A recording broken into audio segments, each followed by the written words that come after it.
Good afternoon and welcome to this weekend's edition of Mocs News. I'm Andy Jungles. And I'm Matt Kate.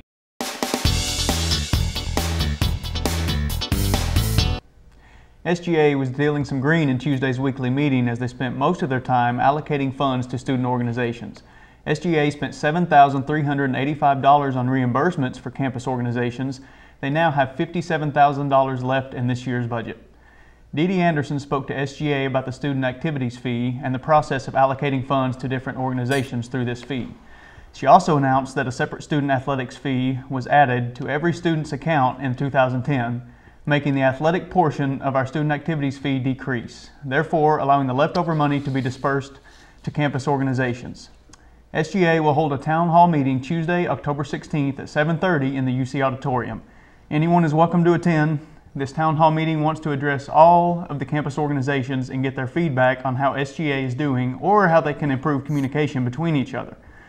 SGA meets every Tuesday at 3:05 p.m. in the Raccoon Mountain Room. Any student or faculty is welcome to attend.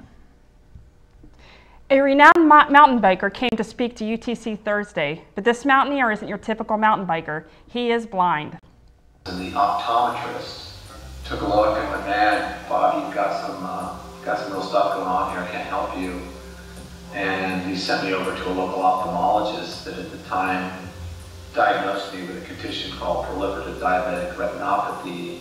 Spots appeared. It's a circulatory issue that affects the eyes, and he told me I was going to have a good chance I'd be totally blind in a month, and I was. I was actually riding with a friend of mine when it happened, and just went dark red, black.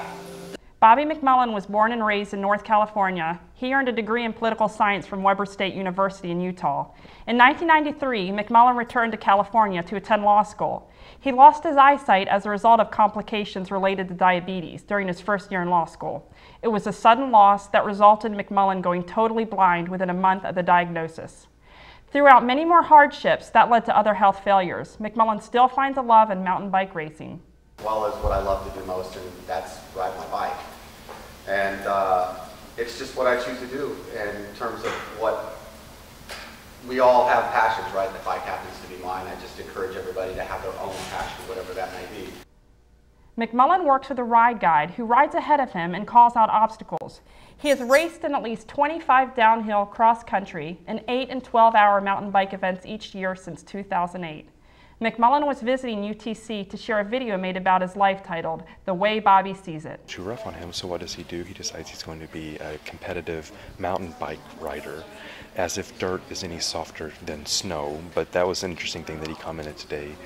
So we're excited to bring him to campus and have him share his documentary of Through the Eyes of Bobby, or how Bobby sees it. So we're excited to be partnering with other agencies on campus to represent Disability Awareness Month and bring some reputable speaker in. McMullen's video is an encouragement to all to pursue your dreams even with roadblocks. You can accomplish what you set your mind to.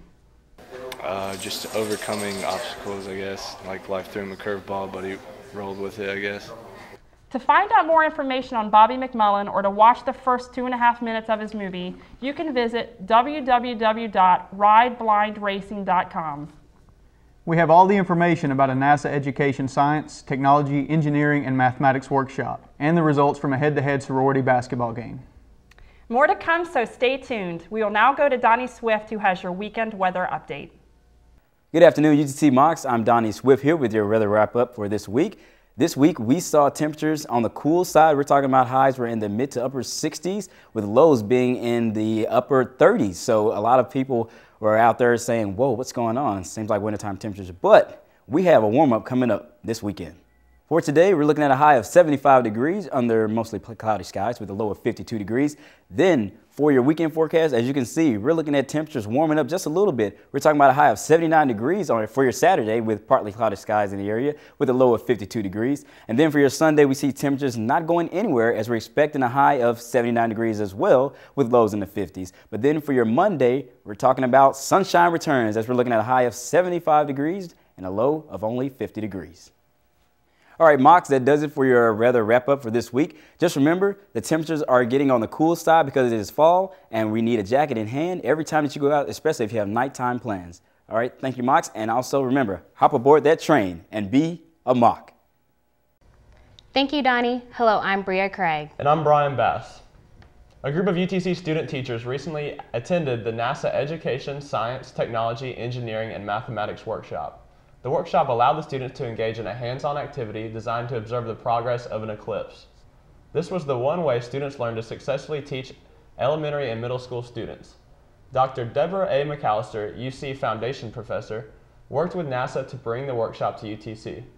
The workshop provided NASA-developed lesson planning and curriculum, hands-on activities, and review-based methods for teaching science, engineering, mathematics, and technology. Alpha Kappa Alpha Sorority Incorporated and Alpha Delta Pi battled it out in basketball to see who exactly was the first and finest. AKA was founded on January 15, 1908, and ADPi on May 21, 1851. Both sororities came on campus as the first. Both AKA and ADPi were the first black and white sororities in the world. They wanted to see if first and finest applied to both of them by competing in a basketball game as a mixer. AKA and ADPi played well on Thursday, but ADPi came out on top with a score of 32-8. A good game determined that both sororities are still considered the first and finest on campus. We will send you over to Demarius, who has his interlude intermission piece. Sports are to follow after this entertainment segment.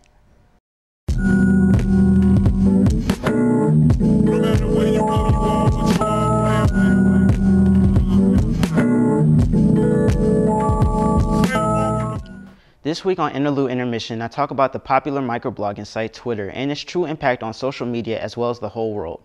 Over the past 6 years, Twitter has grown from a fledgling social networking site appearing as the opposite of flagship sites MySpace and Facebook to a realm of global opinion and views on the happenings of our world today.